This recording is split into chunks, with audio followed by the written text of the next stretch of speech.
I don't know what happened, man. I don't know.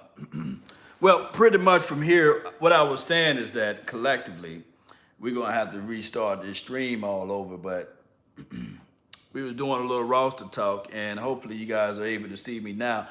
I don't know what happened to the last stream. It just went away. It just like all of a sudden it went away. But let me know if you guys can hear me now. Let me know if you guys can see me and these sorts of things. But I really don't know what happened to the last stream. It just went off. It was like I was frozen in space. And I was sitting there like, man, come on now. Come on now. But it is what it is. Maybe too much truth was being told. And maybe that was going on right there. YouTube is saying it like, hey, bro, it's too late at night, man, to be talking all this stuff. So, yeah, so we back live on it again. Appreciate those who are part of the notification squad. Let me know. I'm let you guys fill up a little bit more, and we'll figure out what happened down the line.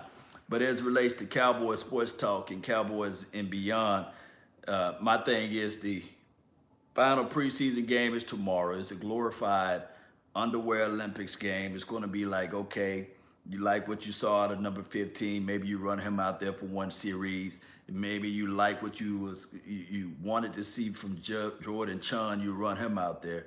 My thing is, I think that Jordan Chun should make this team because he is a special teams guy. And I think that we should see a little bit more out of those two guys, Jordan Chun, Devin Smith. This should be a Mike White all day type of day game. And then until like the third and fourth quarter, you see the Christian kid.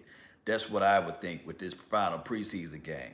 Now, what we want to do and what we want to see is everybody to be healthy leading out from that game. That's what you want. You want everybody to be healthy. You don't want nobody to get injured. You don't want nobody to get all snapped up and things like that. So that's what I'm looking for, this final preseason game to be stuff of that nature. You know what I mean, Cowboy Nation? Um, let me see who all we have here. Shout out to you, Miss Scott and Pro. Thank you. Follow Sports Day Dallas, and you are first. You get firsthand information. Okay, I'm gonna follow them. Sports Day Dallas. Yes.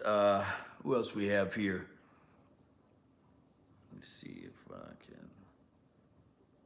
Brian Bradford, appreciate you, man. Thank you for tuning in. Oh, I'm alive. So they got the other stream still rolling, or the other stream is off completely? Help me out. Help me out, because my thing is it went away, and let me see if I can. I don't know what happened. It just like it all froze on me, and I'm trying to get all these bugs ironed out so that like tomorrow when we go live like 95, everything will be okay and cool from there. So they got both of them rolling live at the same time. How is that working out? All right, so how is that even possible? Let me see. So this one's still rolling now, right? Or it's just me frozen right there. Huh, that's weird. Technical issues. Shout out to my cousin, man, Murphy Law. He's in the building. That's what happened. That's what's going on. Old Murphy Law is in the house. That's what's going on. That's all I can say, because it's got me like it's a black screen on your TV. Okay, huh? It's bizarre, very bizarre. All right, this is what we're gonna do.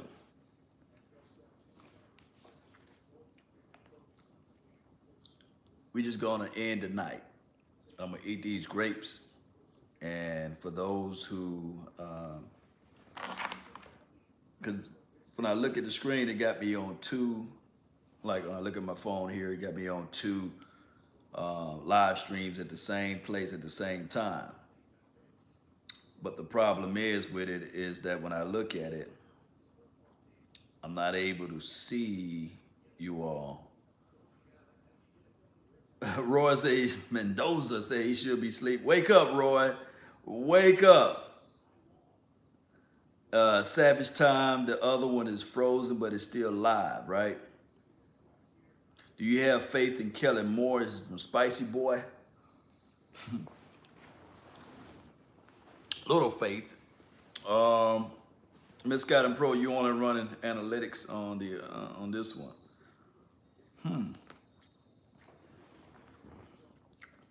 It's crazy. Dallas offensive play calling was awful.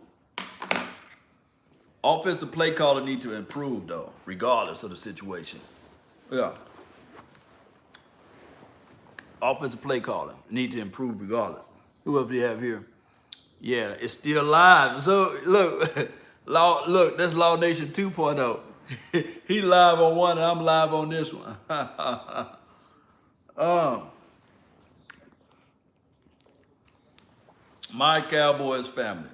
They will be down here week 1. Shout out to you all. Don't forget, follow my Cowboys family. They got great, fantastic, wonderful information. Um, Hit them up. I think they do some talk and repost all day, every day too. Who else we have here?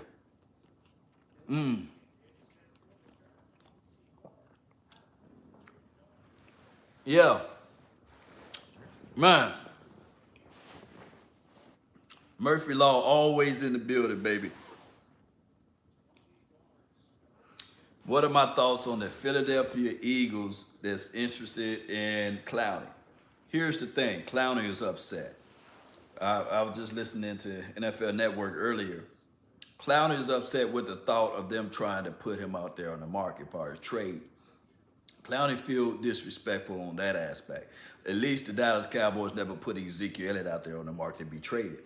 Now, here's the thing. I think it's either between the Seattle Seahawks or the Philadelphia Eagles for Clowney. My thing is, don't let him go to both of those teams. Those teams right there are stout as it relates to defensive front. They know how to really maneuver their situation out with defensive front guys.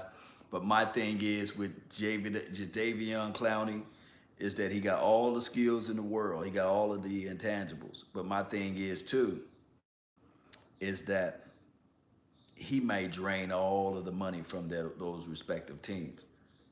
But then again, he might push him all the way over. So I don't know. Texans, figure it out. Pay the man. Pay the man.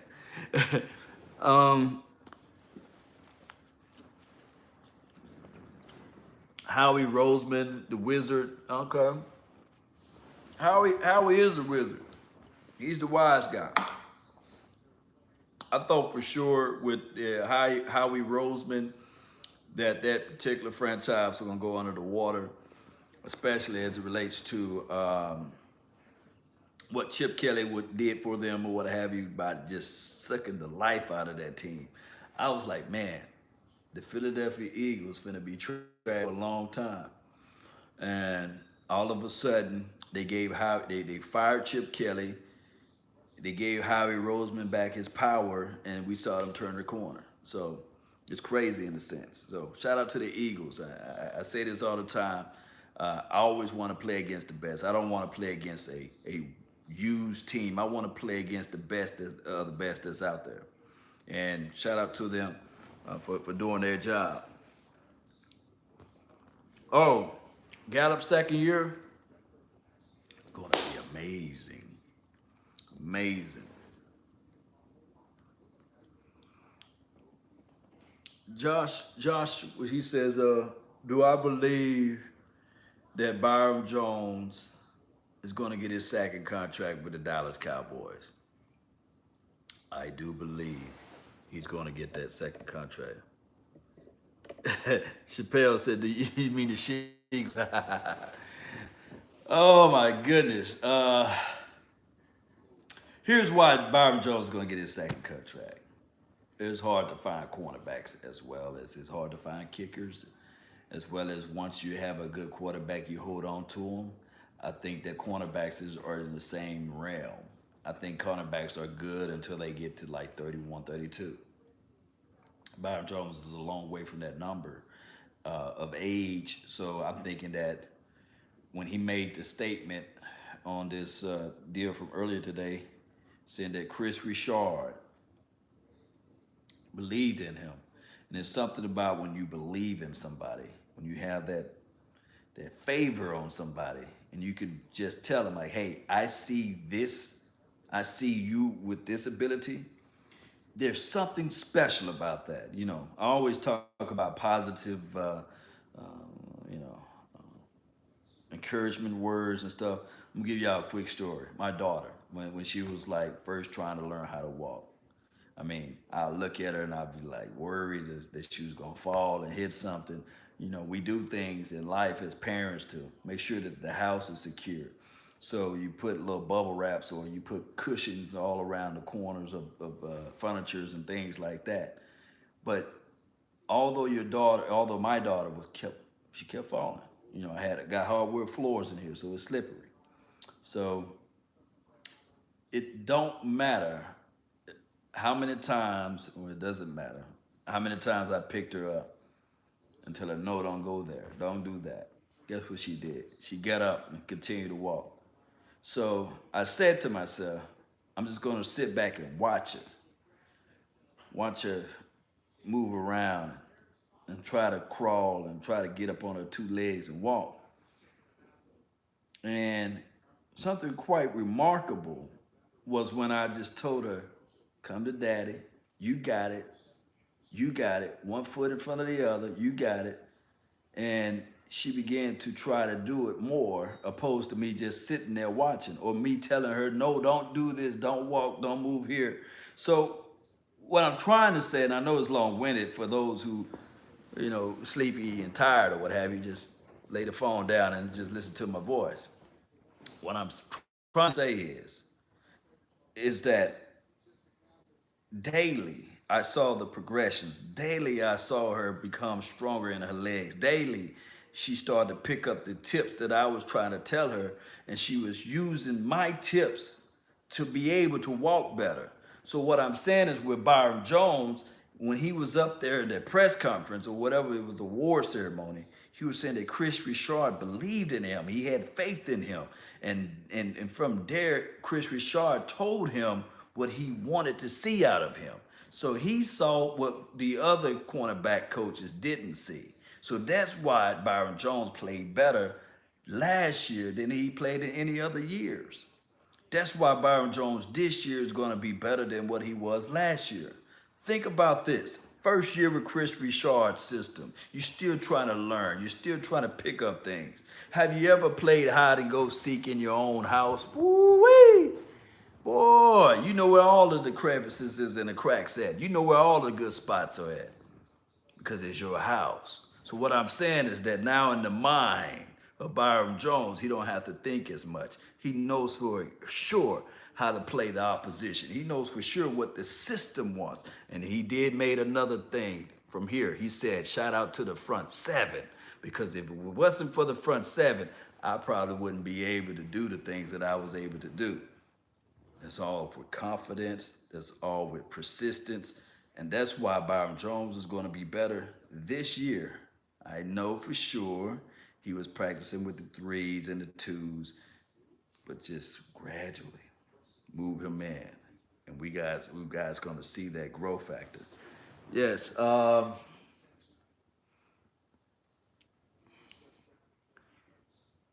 didn't see that Misguided Pro, but you DM me on the Instagram with the fact that Melvin and Zeke are training together. Yeah, yeah. Whatever happened to Ronald Leary? them hamstrings, man. I think he snapped up his legs, man, over there in Denver. Um, I can't agree with Frederick making those calls and getting the second level quickly. I don't know, man. Exactly. Cedric Wilson or Devin Smith. Give me Devin Smith. Cedric Wilson can wait just a little bit longer. I like the speed that Devin Smith possesses. And this is the thing. The problem that we have with the Dallas Cowboys contract negotiation with Ezekiel, the main man, Elliott, is this right here. And she said he's practicing with Melvin Gordon, I think, right? Who's going to get paid first? Case in point, I'm going to throw this out there. You got, you want to be the number, you want to be the highest paid running back, right? You want to have the highest money. You want to have the most money that you can walk around and say, hey, this is what I've done. I'm the highest paid running back. Not all teams have the same allocation as it relates to money or remunerations, meaning that although you have a salary cap, the cap structure of the Dallas Cowboys is a whole lot different than the LA Rams, right? So let's say, for example, and I mentioned the LA Rams because the Todd Gurley got the 45 million guaranteed. But let's say, for example, the San Diego or the LA Superchargers say, hey, Melvin, we're not going to pay you nothing. We're going to go ahead and trade you to the Texans. Let's say that if the Texans believe that they are only one player away from winning the Super Bowl, and they don't care if they can cut out a check for 60 million guaranteed for Melvin, and they'll do that because they lost their running back. Don't you think that if the Dallas Cowboys were to give Ezekiel Elliott $48 million guaranteed, he was the highest paid running back for that week, then all of a sudden the following week, Gordon gets a 55 or a $50 million guaranteed contract? Don't you think that that all of that waiting and pouting would be worthless at that point? Now I know somebody going to be saying like, Law, what do you mean, man? What are you saying? You know, Ezekiel is a whole lot better than Gordon.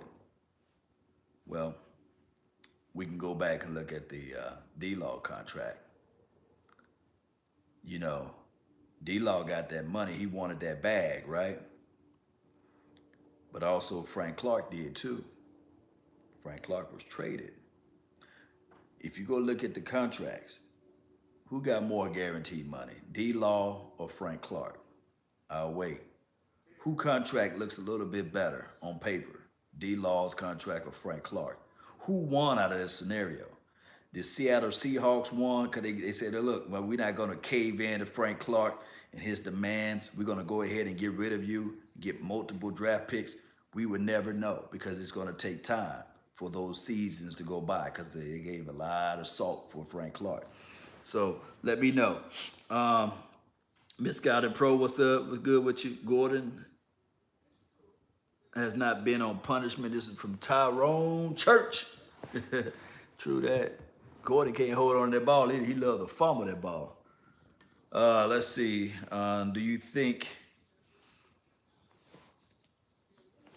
And your boy Rob says obviously the contracts get harsh, but Frederick is back.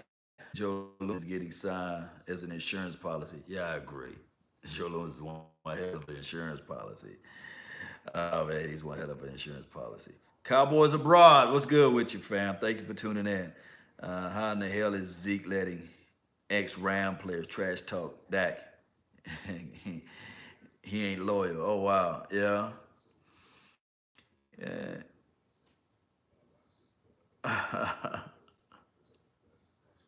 Yeah, Mike White playing the whole game Thursday. Voodoo Alpha. Oh wow. But I still want to see Christian. I want to see Christian at least play a quarter. So if you give Mike White 3 quarters, let's see Tyron Christian for the garbage time for the 4th quarter, at least. They will cut Morris and sign him back. Is that facts right there? Falk, Marshall Falk is poison. This is from Noel. I agree. Did Marshall say Dak it was a bomb? This is from Derek Savage. He was on one of those shows and he said Dak Prescott would be a bomb after he get his money. After he get his money. And that's crazy. And my thing is, I don't listen to Colin Cowherd a lot for sure coming out of the draft, and you can go ahead and draft that brother with the 1st-round draft pick, like the Saquon Barkley. He was, 2nd or 3rd overall? So, who had a better year? Philip Lindsay, or who had a better value, basically? I'm not going to say a better year, because you really can't put those two in the same box. Did Philip Lindsay had a better year than Saquon Barkley? Or did Saquon Barkley had a better year than Philip Lindsay? I'm very intrigued. I would love to know your all thoughts on that. Let me see if I can find you. Let me see. And I had to repeat myself. I would love to know you all thoughts on that. So, um, running backs are overrated in the NFL. This is from Night 405. Shout out to you, Night.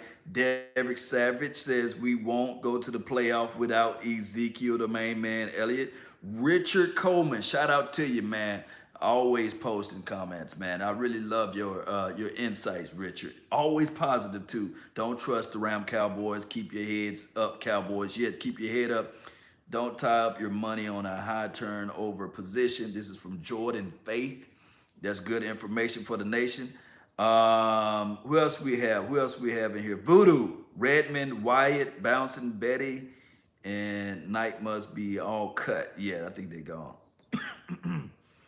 Derek, you a fool. I'm a bad. Joshua, man, come on, man, come on. Law. Um, yes, man. Shout out to you, man. WV Cowboy fan. Um, this is Derek Savage. I think Tony Pollard have something to prove. Yes. Miss Scouting Pro. Isn't that sad? Colin get paid to talk about teams he hasn't seen.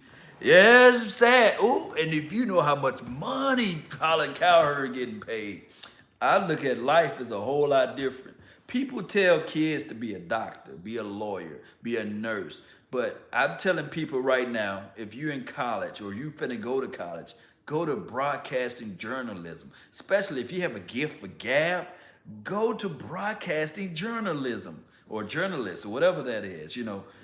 Go get your degree in that or get you a trade in that. Go work for the media because that's where the world is going. Everything. You got your device, your cell phone. You got 1,000 TV networks out there, news reporting. Look, there's people out there that's in certain markets. This is all they do is talk about their opinions, and you get paid for your opinion. So I'm telling you, go to broadcasting school. That'll be the best thing you can ever do in this world. Derek Savage said podcasting, yes. Trade Zeke for Clowney. Killer Kev 4201.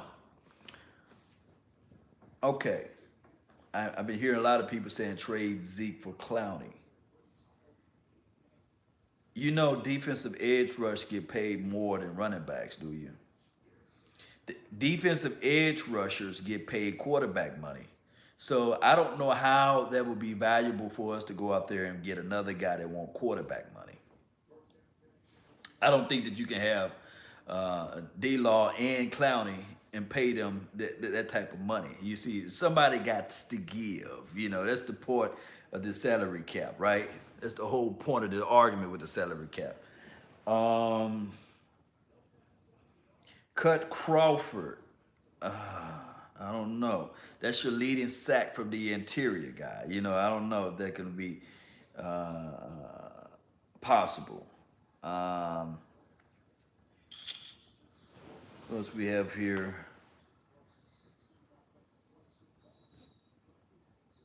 Vern says Pollard has to be Ezekiel Elliott. If he gets 1,100 yards, that would be good for our offense. I think that we'll be good. Look, here's the closing argument for Ezekiel Elliott and Tony Pollard. We'll be a good offense with Tony Pollard, but we'll be a great offense with Ezekiel Elliott, if that makes any sense to anyone. If that makes any sense to anyone. Crawford won't get cut. I agree. Remember, I'm going to say this story again. I was at this Cowboy function, and there was a certain player that was kind of like, wow, Everybody was trying to corral him and hold him back. And it was like, hey, that's such and such wife, man. You kind of crunk, man. Chill out for a little bit. And there was only one person that can slow that person down. And he wore number 98, you see. And his name was Tyron Crawford. And when Tyron Crawford was at this particular event, all of the other players were around him, opposed to Tyron Crawford and around them. So Tyron Crawford is the vocal leader of this defense. And also off the field, he's the leader that people kind of lean towards. Remember, this still is a young team. And I think that Crawford have a way of ingratiating himself or being in the mix with these players, and they listen to him. Now, if you go back and listen to what happened to him in Florida, he was looking after his brother, so that's why that happened. So that's all I can say with Crawford. And I don't think that they're going to get rid of him good because he was the interior sack leader from last year, if you look at it from those angles. He's a guy that's a tweener that they said, okay, we want to play you at 3. Okay, you can do that. We want to play you on the outside. Yeah, well, you can do that as well. So that's just what Crawford is. I think that he's an issue, too, of just like what Byron Jones went through. They kind of moved him around too much. Jerry is planning all of this out. This is from Lloyd Ellis. Yeah. Miss Scott and Pro says, talk to him, Law. Crawford had to help a certain somebody. Yeah, yeah. And that was just from my observation, and some others that was there. Because old boy that played on this team, he was like, hey, but that's a story of a different day. Crawford does dirty work under the radar. Yes, I agree. Cutie Klutz says, I'm hungry. I mean, I don't got no food for you. I got some grapes that I'm trying to eat down and eat up. They're delicious too. Taco is fragile. This is from Aronian. Is Taco fragile mentally or is he fragile physically? That's the $1,000,000 question. Who want to trade Taco? I think that it was Mike Fisher saying that the staff, now Ms. Scouting Pro might know more than I do on this particular topic, but Mike Fisher says that the team is not all the way pleased with Taco, that they would like to put him on a trading block, collectively speaking. And I'm not quoting him word for word, but he was on 105.3 The Fan this morning, and he was going through those sentiments of they needed to see more out of him. Now, the other guys, they were rebuttal was like, hey, we finally seeing something out of Taco. We are finally seeing something out of Taco. So, I don't know. Ms. Scott and Pro says, you missed my earlier question about the offensive line. Are you nervous about this offensive line? Baby, I'm always nervous about that offensive line. Always nervous about that offensive line. I'm going to change subject from the other deal. The reason what makes me nervous about this offensive line is that I know something about back. Old people say, hey, make sure you don't lift it with your back, lift with your legs, right? And once that back goes out, man, it can just go out like this because your body is not meant to just be getting hit in the back like that. Crawford back, not Crawford, but Tyron Smith back is all in the wax. Zach Martin now, his back is all in the flux, in a cluster flux. So my thing is collectively, I'm always worried about this offensive line because remember in 2017, we was averaging 27 to 28 points per game. We was averaging that amount of money per game. And then we faced the Atlanta Falcons. You guys remember what happened with the Atlanta Falcons, right? We had Chaz Green. I know some folding chairs in Natchez, Mississippi that can block better than him. And they was getting around that edge. And then they was getting to the quarterback. Then they moved Chaz Green out of there. They put Bell in there, and he wasn't nothing. He was like Taco Bell. He was running for the border, baby. So that offensive line, we can go into the season saying, okay, we're going to be okay. Everything is going to be okay. And then all of a sudden, that offensive line start crumbling, and then you will have that Atlanta Falcons type of game. And regardless of how you look at it, the quarterback is still young. That's how I look at this offensive line. Yeah, so. Law, do you think we should go all in and pay Zeke and push the Super Bowl out for this year? He said, should I go all the way in? Let me see if I can say your name. This is Joshua Branson. Should we go all the way in and pay Ezekiel Elliott? Should we go all the way in and pay Ezekiel Elliott what he wants? Uh, that's playing Russian roulette. Because if you go all the way in and you say, okay, Ezekiel Elliott, my mistake. We're going to give you $50 million guaranteed, stretched over 4 years.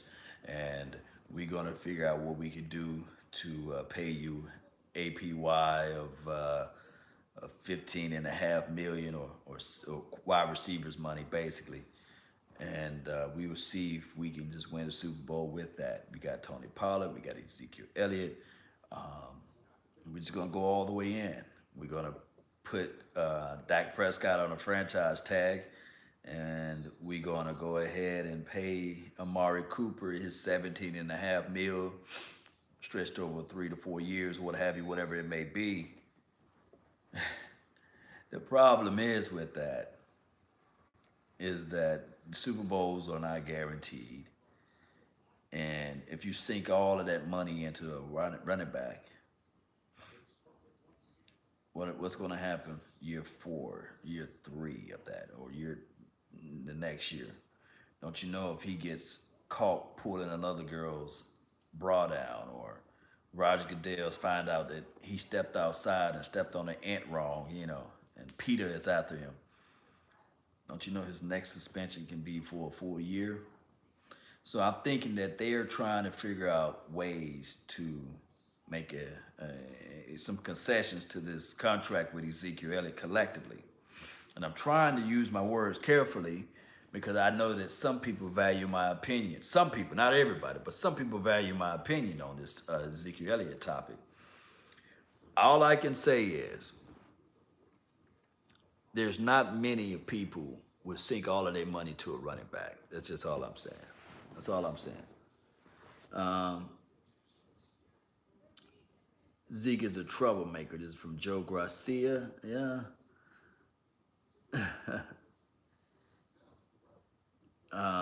This is from Charger Mom. You can't trust Zeke. He's always in trouble. Yeah, it's. I don't know, man. It's a thing where you want to trust him. If you guys could take one word from me, man, or one statement from me, just take this statement right here. It takes 1,000 years to build trust, but only 1 second to lose it. And my thing is, Jerry Jones, he said that he's not worried with Ezekiel Elliott's off the field issues. He's not worried. He said it this morning. My thing is, when somebody say they're not worried about it, they worried about it. Look, for those who married out there, I mean, you won't come out to a statement saying, I'm not worried about my wife sleeping around, or for the ladies, I'm not worried for my man to be moving around, going into neighborhoods, sleeping with this person, sleeping with that person. I mean, for you to even make that statement, meaning that they done did it before. You see, so now you have a doubt. And when you have doubts in your mind, it opens up a whole lot of other things. So if Jerry Jones wasn't worried about Ezekiel Elliott, if Ezekiel Elliott was like, let's say, for example, Saquon Barkley, talking about off the field manners, did you guys think that he would still be holding out? You see what I'm saying? That you guys think that the pressure from the media would have already said, hey, go ahead and pay the man, Jerry? Look, there's always room around these billionaires, the way they think. And think about this. Jerry Jones is a multi-billionaire, not a millionaire. He's a multi-billionaire with a B, meaning that he made deals before Ezekiel Elliott. People that never thought of it. So here you go. Dog days of this season, we have to be prepared to play without any given player. Y'all hear it? It's on TV now. Unusual business in the NFL, and we may very well play without a player that is not coming in on his contract. So if that's the case, we'll just play, and we'll play well. Here's the NFL breaking news. You guys were able to hear it. That wasn't breaking news, but they kind of replayed it like it was breaking news. So that's what we up against. Someone will fold like a cheap suit.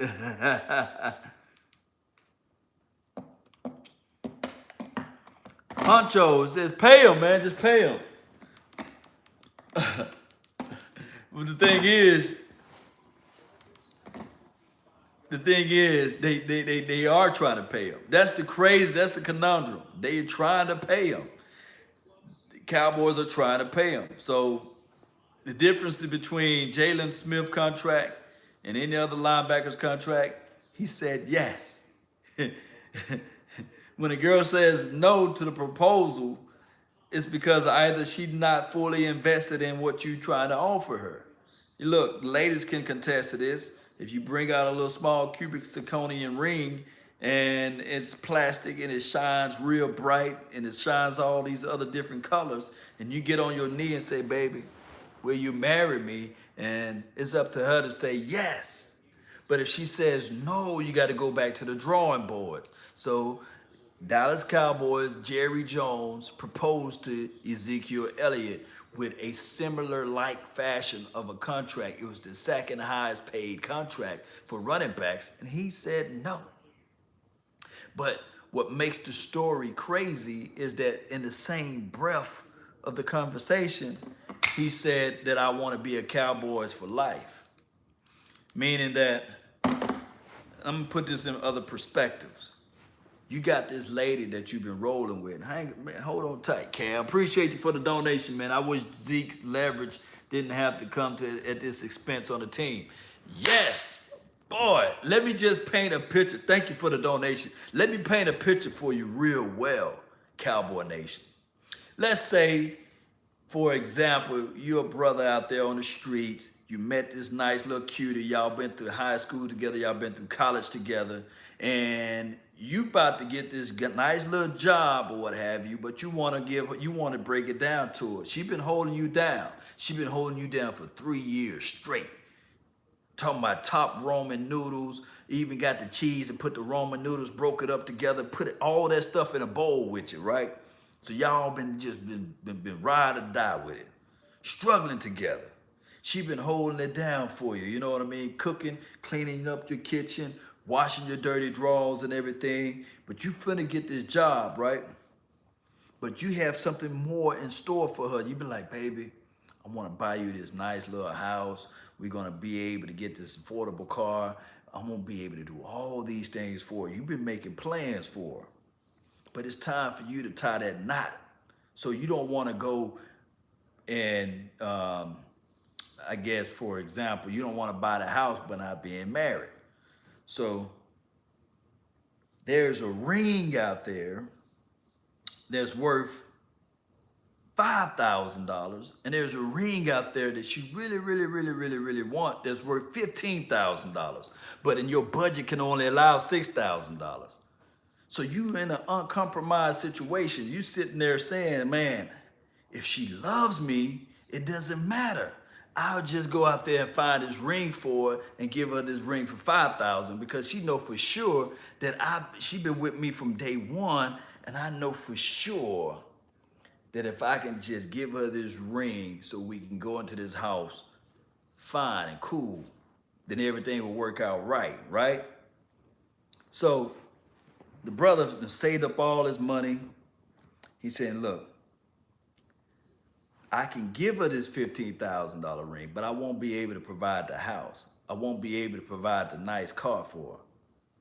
Or I can give her this $5,000 ring, and I can provide the house, the nice car, and I'm gonna get this new job when all the money start rolling in. Well, I can do a whole lot more for her.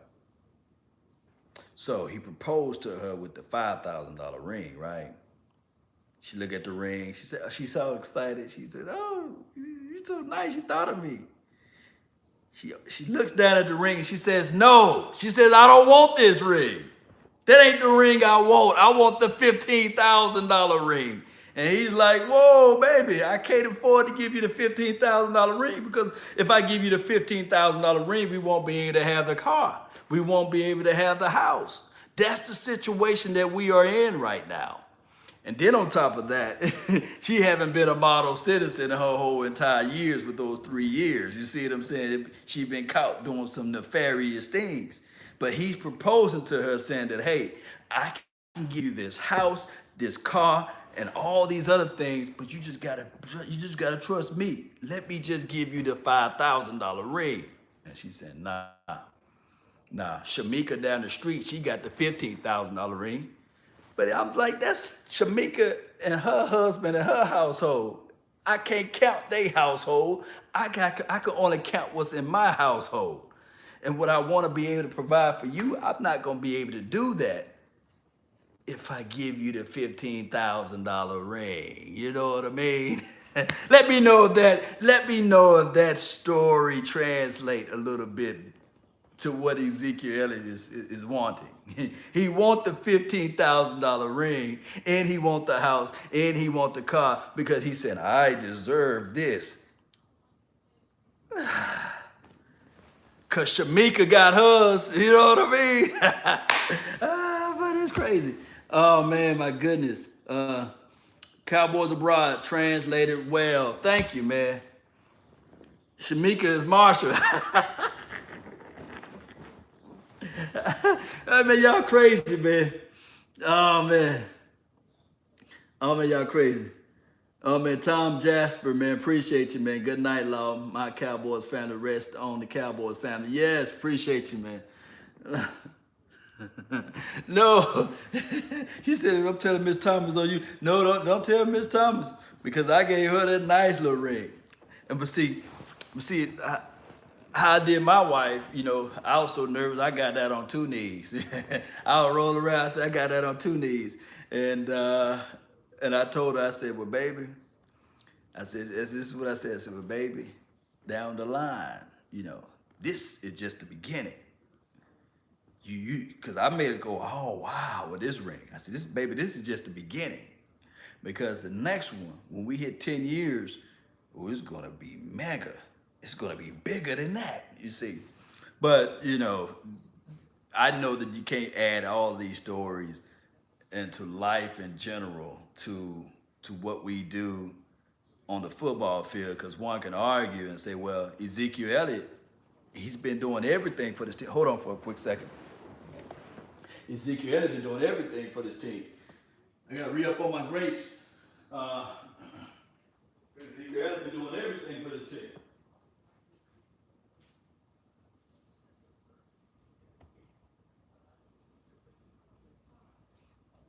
Yeah, y'all get my story though.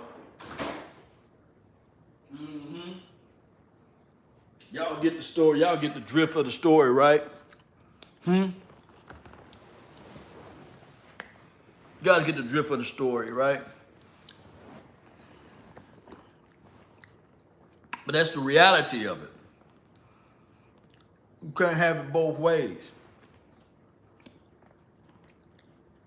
I want to be a Cowboy player for life and don't want to make the sacrifice. Now, the story is so good because I got some more to put on to the story, man. And I really appreciate you all for following me and listening in with me at whatever time it is right now. Make the same proposal to Dak Prescott. Make the same proposal to Amari Cooper. They didn't want to accept the $5,000 ring though, right? They didn't like the $5,000 ring as well. They were like, look, this is a little cheap $5,000 ring, no. But then what happened with those two opposed to what Ezekiel Elliott did is that Ezekiel Elliott said, you gonna offer me this $5,000 ring? Took it and threw it back at him and said, I'm gonna go to Cabo and chill. But what Dak Prescott and Amari Cooper did is that when he offered that $5,000 ring, they said, you know what? We'll compromise. We'll meet you halfway. We would still come out to practice. We would still put our relationship on the line, because I do know that we trust what you are saying. You said that you was going to go out there and get us that $20,000 ring or $15,000 ring. But instead, we'd be willing to compromise. We'll meet you halfway. We'll put our bodies and life out there on the line again with you. I continue to wash those dirty drawers. I continue to fold up them clothes and iron them shirts and stuff like that.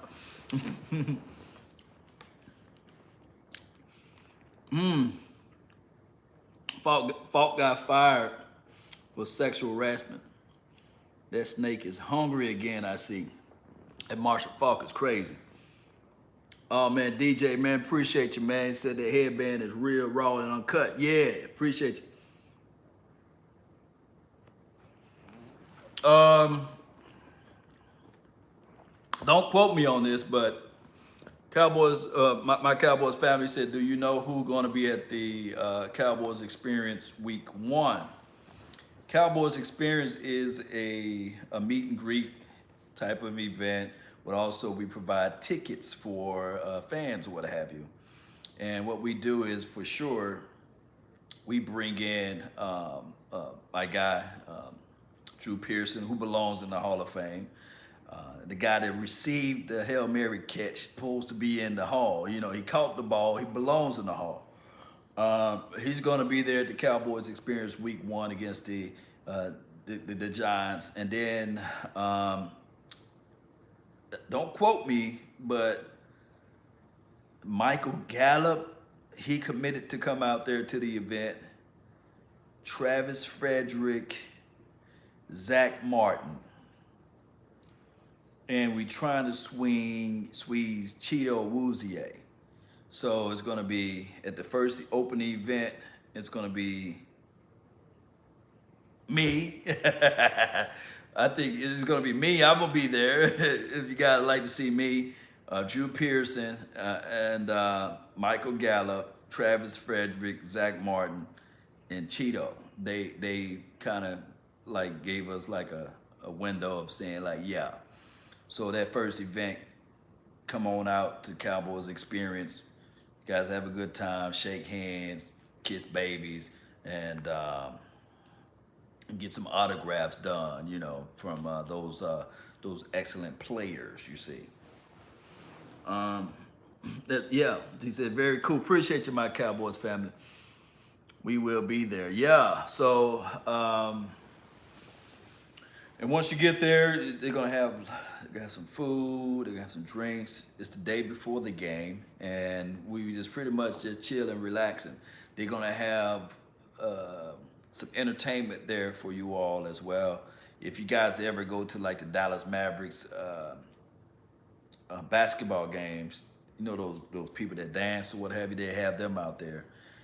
And I'm thinking that they're gonna have 2 cheerleaders there. So, you know, they're gonna be there, 2 cheerleaders.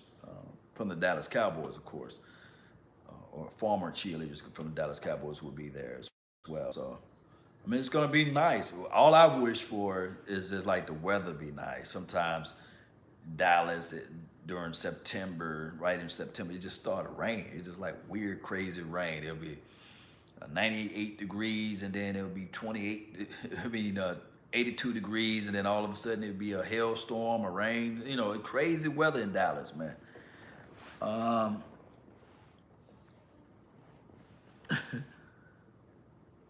You jinxed it, Soto. Oh no. We just hope the weather be nice. If Zeke doesn't get in trouble, without Zeke, we'll be still a 3-0 start. My thing is, I do not count divisional games as a guaranteed win. I don't. I do not have those type of cojones to say, okay, divisional games, guaranteed win. It's at any given Sunday, divisional games, everybody play each other harder, tougher, rougher. When they lay you down on the ground, they put the elbow inside you. They do all that stuff and make it twist and stuff like that. So I don't count divisional games as guaranteed dubs. I think that as long as we compete And if we compete to the level that we should be at, then we should have a higher chances of winning. But remember this. Remember this. Roger Goodell's favorite team is the New York Giants. So not only we got to play against New York Giants, we got to play against those officials. We got to play against Roger Goodell as well. It's funny how when a play goes south, they got to call up to New York for those officials to review it. I think that they should have a committee that's in every state. I'm just playing with you guys. But they do call up to New York to review those plays. Who else we have here? I'm going to try to keep it going for like 6 more minutes, and I'm going to try to force myself to go to sleep. The Purge Squad. What's good, man? True Blue Gonzalez says 8-8.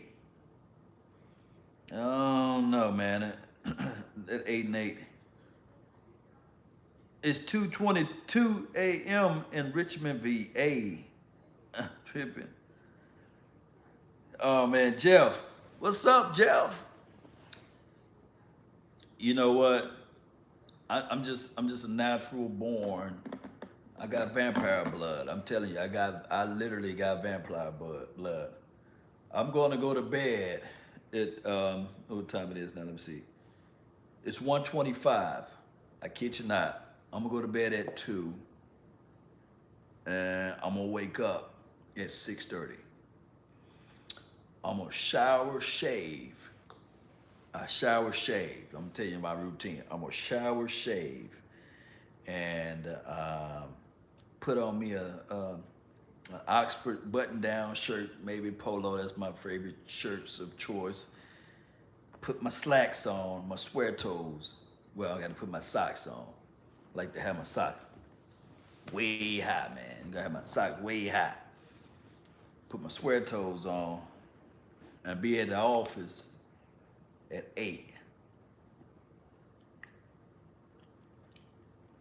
Listen to 105.3 The Fan to see what they're gonna talk about. Then I listen to 1310 The Ticket, see what they talking about. Some of you Cowboy fans have the same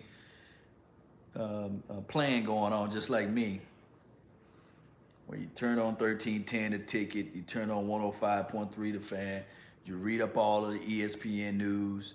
I try to scheme through First Thing First, just to see how they think about of our Cowboys team. Then when First Take come on, you know, I kind of scheme through, listen to some segments with Shannon. Regardless of how you look at it, I think that those guys are very entertaining. I don't take it what they say from, you know, I take it as a grain of salt. I don't take it as the written word. And I literally count how many segments they do for the Cowboys because I just love the Cowboys. And then from there, around about 10 o'clock, I kind of get like a good vibe of what was going on, how the day is going to go. And I've been talking to you guys. So that's how it goes, man. And, you know, daily. This is what I do from Monday through Friday. Let me know if you guys schedule the same way. You got that blanket? Nice blanket, too. It's not too thick. I had this blanket for about 10, 12 years, man. Matter of fact, when I was in my college dorm, this used to be, believe it or not, you see how the white, not all the way white anymore? This used to be my like curtains, because I was like so broke I couldn't afford the curtains or what have you. This used to be my curtains right here. And when I was homeless, sleeping out of my car, I used to have a 1992 Camaro, baby. This was my blanket I would sleep in when I was homeless, just like this. I used to sleep just like this, Cowboy Nation. I was homeless for about 3 months. Fooled around, lost my job. And you know, when you start talking about homelessness, you know, it's about time for me to wrap it up. Some of you all know the story. Lost my job sitting out there and fooled around and got another job. I was selling, I worked for Toshiba, lost that doggone job, had made some good money, what have you. Then got a little bootleg job, but couldn't afford to stay in couldn't afford to stay in the apartment that I was living out of. But the job was paying me just enough. Now you have one of them jobs that pay you just enough to put gas in your car and food on your belly. So the apartment complex that I was staying in, I got wise. They gave me an eviction notice, what have you, and I would drive my car to the apartment complex late at night when I get off my shift, look around, pull around the corner because I knew where the security guard was at. He thought I was still staying there, what have you. Act like I'm getting out, going back to my apartment, but I would literally sleep in my car in the parking lot. And I had this damn same blanket, and I used to be balled up like this in the 1992 Camaro green. I call it the Green Goblin, baby. I was balled up like this. It would get cold, and it got to a point where I wanted to throw it away, but I couldn't because you needed space. But I just always held on to this blanket, man. And times were rough, what have you, but times got better. And they say tough times don't always last. Tough people do, you know. So I always had that mindset, like, look, I'm gonna get out of this situation, and continue. The grind is necessary. Always focus, always pushing. People are like, Lord, how you get all this energy? Man, it been times where I used to talk to myself about the Dallas Cowboys. Now I can talk to 100. It's 2 o'clock in the morning, and I'm talking to 147 people about my story of me sleeping out of my car. And I used to try to listen to motivational speeches, motivational tapes, power of positive thinking, power of reshaping my mind and stuff like that. They said, Lord, how can you be powerful, so powerful with your mind? How can you recall that stuff? Because shoot, when you broke, and they talking about those chicken sandwiches from Popeyes. Look, that dollar menu, I refuse to say, I'm gonna move back to Natchez, Mississippi, and tell my mama that I lost. I had too much pride. Sometimes too much pride can get you down, but I had enough pride to say, you know what, I'm gonna figure out a way to make this thing happen. And that's what happened. You know, I used to get those little dollar value meals off that paycheck, go down there and get me a little burger, come back, eat that joint. And I was so cold with it, Cowboy Nation, let me tell y'all something. The apartment complex that I used to stay in that evicted me or what have you when I was sleeping out of my car, the amazing thing that I was able to do is at that apartment complex, I still knew the security code to get into like the gym or what have you. In that gym, they had the laboratory elements. They had a place where I can shave. They had a place where I can shower. They had a place where I can, just freshen up and things like that. So shoot, I always wanted to work those extra shifts because I didn't want to go back into the parking lot. So I was able to identify with people. Like I started looking around and I looked at the world different because I could have easily said, you know what, Jackson, Mississippi got rough for me. I could have easily just drove 2 hours back, 2-3 hours back to Natchez and said, you know what, I lost, but I didn't give up. I continued to fight. So I would shave inside that little bathroom, freshen up, you know what I mean? Wash my clothes there. It's like I never was evicted, you know what I mean? And to make a long story short, your brother cleaned up nice too. I got a promotion at that job that I was at and became like a little store manager at Eye Masters. It was a little eye clinic that I was working at, a little eye place. And I said, man, I'm gonna get me a nice little spot that I can call my own. And when I became a store manager, I still was not able to afford a nice little place because my credit was all shot. And I bumped into a lady. and that was the end of that. Boy, I bumped into her, and she was able to get me right. It's not my wife though. It's not my wife today, but that lady that I bumped into, she knew who I was because we went to school together, college together. And she was like, well, shoot, you could just stay with me. I was like, what? You sure? You sure? I was like, shoot. I stayed with her for about 3-4 months. Saved up, stacked up my bread, stacked up enough bread to get my own spot. And bam, ever since then, that's the story of law. So I said all this, Cowboy Nation, and for people that's out there who can identify with struggles, who can identify with trials and tribulations, I mean, the sun gonna come up again, and it's never over until you focus and reformulate your mind. And you just never know. I bumped into that girl that was in the mall. I had my 3-piece suit on. She thought that people were still saying that I wish I was you, and they didn't know that I was sleeping out of my car. I told her my story. She said, look, here's a key. You can stay with me. And I said, okay, I ain't gonna say her name, but I said, okay, shoot. I loaded up that car, put gas in that car, drove out to her house, and it was just like, wow, you know. And I was able to stack up that bread and get out to my own spot. And I said, I told her, if you ever need anything in life, and guess what? She's not even a Cowboy fan. She's a diehard New Orleans Saints fan.